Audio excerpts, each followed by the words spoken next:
আজ বুধবার 5ই আগস্ট 2026 ঐতিহাসিক জুলাই গণঅভ্যুত্থান দিবস উপলক্ষে মুক্তাগাছাস্থ ঐতিহ্যবাহী আব্বাসিয়া কামিল মাদ্রাসায় একটি বিশেষ আলোচনা সভা ও দোয়া মাহফিলের আয়োজন করা হয়। মাদ্রাসার হলরুমে আয়োজিত ওই সভায় সভাপতিত্ব করেন মাদ্রাসার অধ্যক্ষ জনাব, সভার শিক্ষকবৃন্দ, পরিচালনা পরিষদের সদস্যবৃন্দ এবং বিপুল সংখ্যক ছাত্র উপস্থিত ছিলেন। আলোচনা সভায় বক্তারা জুলাই গণঅভ্যুত্থানের তাৎপর্য তুলে ধরেন। তারা বলেন, এই অভ্যুত্থান বাংলাদেশের ইতিহাসে একটি মাইল ফলক। এদেশের ছাত্র জনতা যেভাবে স্বৈরাচারের বিরুদ্ধে রুখে দাঁড়িয়েছিল তা বিশ্ববাসীকে অবাক করেছে।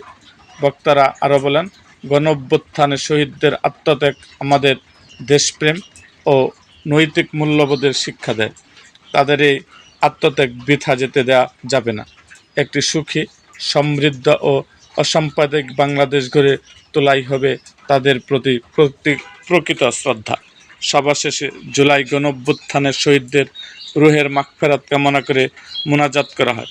পাশাপাশি যারা আহত হয়েছে তাদের দ্রুত সুস্থতার জন্য মহান আল্লাহর দরবারে দোয়া করা হয়।